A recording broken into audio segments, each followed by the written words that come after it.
I made a post recently on X about moving to the Netherlands and all the benefits that are there. And so many of you were like, tell me more, tell me more, tell me more. Well, here it is. We are going to be talking today about everything moving to the Netherlands: study, work, admission, scholarships, everything. By the end of this video, you are going to have gone through a masterclass on how to move to the Netherlands this year. The deadlines are kind of tight, but if you're able to move as fast as possible, you are going to make it this year to the Netherlands. Let us discuss your pathways to the Netherlands. The clock is ticking fast, you guys. The clock is ticking. So here we are looking at the timeline. January, you've already missed some deadlines. They had like some numerous fixes deadlines in January. February, they had research university deadlines, so you have already missed that. But now here, March to April, you still have some scholarships and some regular windows are still open. So this is between in this 1 month period that I am actually releasing this video to you all. And of course, if you're watching this video and the deadlines have passed, it is okay. This is going to serve you next year and next year and next year. The only thing that is going to happen is you are going to be starting 1 year earlier. Starting 1 year earlier gives you a ton of time to do your research and to get this right. So that is perfect also. And then you have May 1, you have the statutory deadline. And then May to June, you have to be doing your visa applications. August, arrival in the Netherlands, and then September classes start. So you can make it this year if you are smart and you are ready to hit the ground running with all of the information I am going to be giving you in this video. So we start with the golden rule. All right, you guys, I am just going to take a minute here to tell you all about my database. My database is here. It has everything that you need in order to study abroad, move abroad, everything from start to finish to help you do your applications. So definitely go ahead, sign up for the database, get up every day, log in 1 or 2 hours, choose a scholarship or choose a graduate assistantship, choose whatever you're eligible for. Use the CV samples to write yours, use the SOP samples to write yours, work on it in case it gets difficult. Use ChatGPT to ask it questions, and then you submit. That was my formula that I used to get 4 fully funded scholarships. And if you do it exactly as I'm telling you, by the end of this year or early next year, you are going to get your own scholarship. The link is in the description box. Click on it, get into focus, work, and good luck. Here we have code of conduct, the guarantee. Only institutions that sign the code of conduct, international student, can legally recruit you and apply for your visa. So you are not going to be going through this process by yourself. The tool you can use, Study Finder, to filter accredited programs. That is very important. That is what you have to do. Then you have to go through the verification. NOFIC credential evaluation is required to match your local diploma to Dutch bachelor standards. The idea here is that they want to make sure that there is equivalencies in whatever it is that you study and wherever it is that you're coming from. Pro tip, if they haven't signed the code, they cannot be your visa sponsor. So the idea here is you have to do a lot of research to be sure that whatever programs and whatever universities you choose, they are good enough to be able to sponsor your visa. So let's look at the academic thresholds. That what are the requirements? Number 1, in terms of your diploma, your foreign diploma must be equivalent to Dutch standards. So you should check the NOFIC website for country-specific education system comparison. That is very important because it lets you know what you have versus what they need, and then you see how you can merge that gap to be on the same level. Number 2, language requirements. So you must pass an approved test, TOEFL, IBT, IELTS, Cambridge, and then as of January 2024, online tests are generally not accepted. You must test in person. Oh my goodness. Come on, Netherlands. That is being very, very strict, because at the end of the day, what is the goal? You want to see, can I study in a foreign language? Can I study in English? If I can, that is really all that matters. So yeah, you'll have to go through that process, and good luck with it. Okay, now let's look at the cost of ambition 2026 financials, because it's going to cost you. You cannot plan and move to this country without having your money right, and of course you have to start getting your money right today. So tuition for bachelors, you're going to be spending around 9,000 to 20,000 euro per year. Tuition for masters, about 12,000 to 30,000. Oh my god, Whew, 30,000 euros per year. Living expenses about 1,200 per month. So everything you're going to be, and then study norms, you're going to be spending about 1,130 per month. You must prove that you have 12 months of this amount.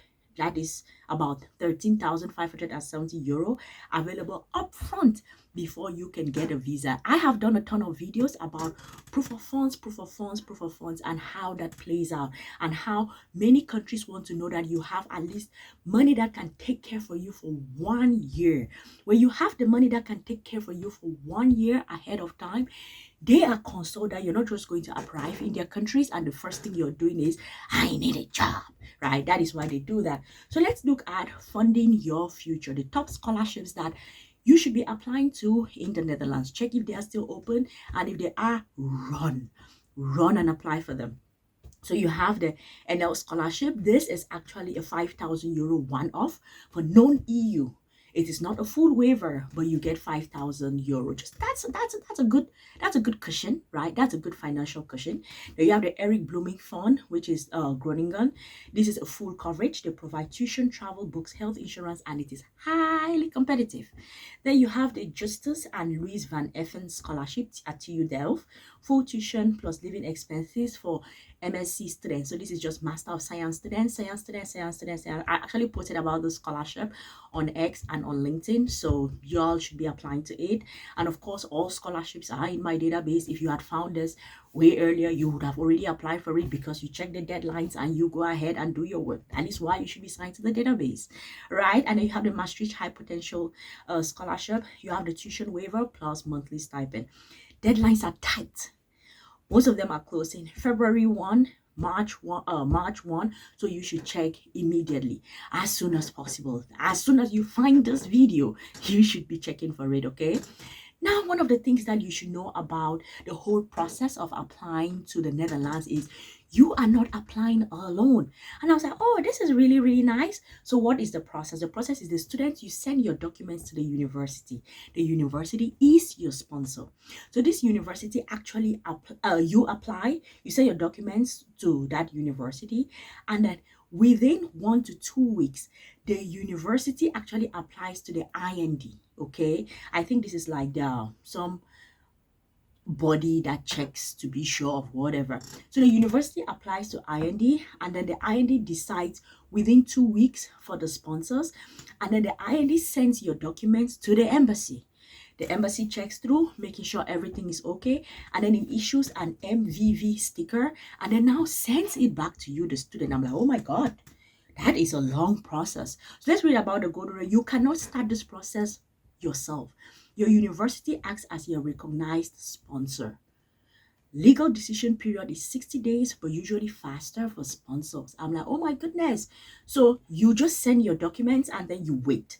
Wait to see how the process goes. If the university likes you, if everything goes well, then they now pick up the process from there, and then you wait for the feedback. This is very unique. I don't think I have ever seen this happen in any country, but each country has its own rules. The Netherlands is like, this is how we do things around here. Hear he, yea he, respect to their country. All right, proof of funds, the visa is key. So you have 12 months. This is about 1,130 euro. So total is going to be about 13,570 euro. Just imagine if you have that scholarship that is 5,000 euros, you take this minus 5,000 euros, you already reduces it down to so much, okay? So what are the things that are needed? You need to own a bank account, deposit at the university, or you get a scholarship letter, or you have some kind of a sponsor from abroad. Those are the ways that you can use in order to prove this that you have this amount of money. If it is in your bank account, that is cool. If you deposited it to the university, they say safest method, so that the university there in the Netherlands, you put the money with them, or you get a scholarship. If you get a scholarship, that of course your study is already paid for, or you have a sponsor. So these are the ways that you can maneuver your proof of funds. And when you have any of this, they are like, okay, this is good enough. This sort of gives people that kind of an assurance that you have the finances needed. And of course, when you go to the embassy and you have all of these things, the embassy is like, okay, looks good, looks good. We are going to give you the opportunity to go study, and they grant your visa. Okay, so landing in the Netherlands, what are the things that you have to do in your first 5 days in the Netherlands? Number one, from your home country, you have to go to the embassy and you're going to collect an MVV sticker before flying. Okay, then you head to the Netherlands, you fly to the Netherlands, and then within those first 5 days of arrival, you are going to register at the city hall. This is actually the same thing in Japan. I don't think it's within the first 5 days for Japan, but I don't know, like within, when you just arrive, you have to go to the city hall, like, hey, I am this new person. I come to your place. Please, this is me. And then the city hall is going to send a letter to you, which is the BSN citizen service number.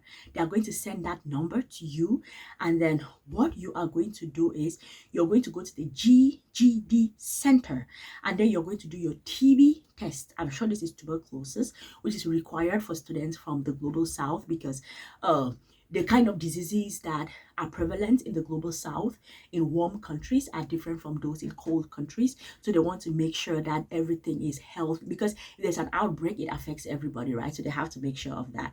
And then with that done, you now go and you open your bank account. So those are the things that you have to do within your first 5 days of arriving in the Netherlands, such that you don't have no problems, such that you do not have any problems along the line. Then now you are a student living and relaxing in the Netherlands. What are the things that you can do in order to make some money? You can work while studying, but you have to follow the rules. During regular period, September right through to May, you can work 16 hours a week. Okay, and I think Netherlands, I did a video about how much you can make in different parts of the world, and I think Netherlands came out as the highest country that pays students more. I think you can make the most. I think it's the highest country that pays in the European Union. I think so, but go check that video. And then June, July, August, you actually can work full time, because this is holiday period, right? So you can work so much. So permit, your employer must apply for the TWV work permit. Of course, even in all countries, you need that permit. And then internships, no TWV needed if it is part of your study program. Okay, so if you work, you must switch to the Dutch basic health insurance, which is 130 euros per month. And I think this is not going to be an issue while you are studying and working, because most students do part-time jobs, and most students require, all developed countries require you have a health insurance, and in that health insurance you have to pay for it, right? So this is just rules are rules. You have to follow those rules. And then let us talk about the orientation year. This is actually, I was fascinated by this. So what they do is there is a process to get you to getting a work visa. Like, you're done with your studies, everything has gone well, you're good. Then now they have this orientation year, through which within that period you're supposed to sort of apply for jobs, get jobs, and then it will now transition you into a worker there and get a work visa. So what this happens is, it is a 1-year residence permit to find a job. That is when you're done with your studies. You have to apply within the 3 years of graduating, and the goal is to find a job as a high-skilled migrants. So within this period, this 1-year postgraduate, they give you this grace period that you should use this period to apply for jobs, which I think is a good cushion to help you in that period. Search for jobs, see whatever it is that you want to do. If you want to live in the Netherlands long term, or you want to move somewhere else, at least they give you a 1-year grace period to figure it out. Then now let's talk about from there to getting residency, and at some point citizenship in the Netherlands. So year 1, year 2, year 3, you are on the study visa. Year 4 is that orientation year that we just talked about. And then year 5, you are on a work visa. So this is your 5-year plan from student right through till being a worker. So total 5 years of uninterrupted stay. So the switch, you must switch to non-temporary purpose work before you can apply as a temporary in bracket inter.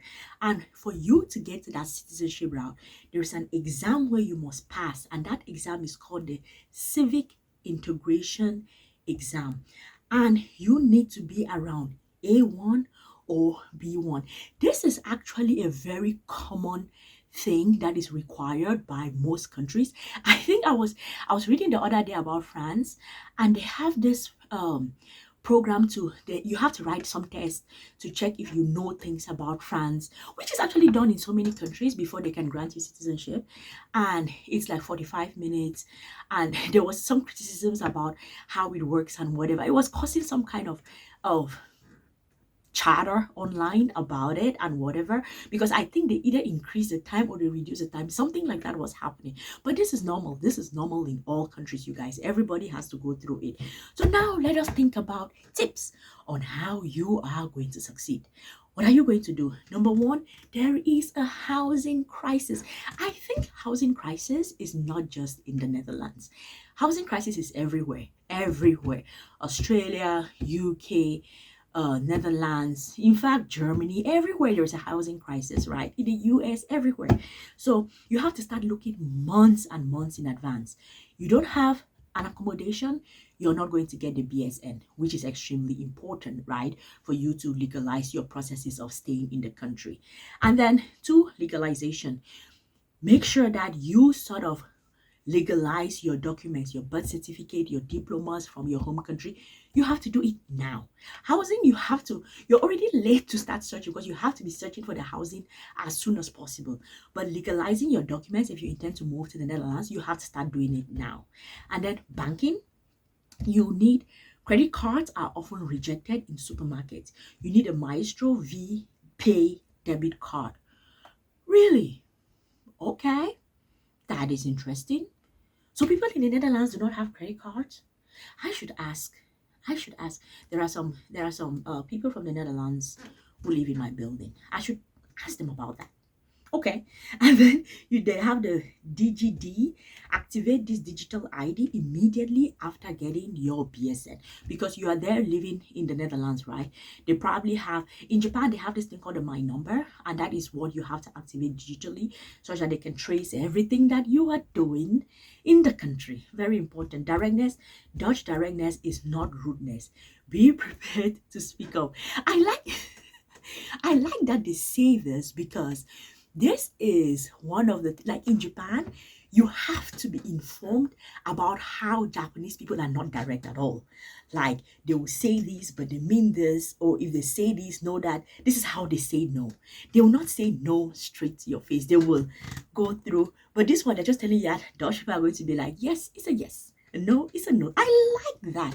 That is like a refreshing rudeness that we all need, especially if you've lived in Japan for a very long time. So this is everything that you need in order to succeed in the Netherlands. I am going to be adding everything about the Netherlands in the database. So if you've not signed up to the database and you're thinking about information on moving to the Netherlands, definitely do well to sign up to the database.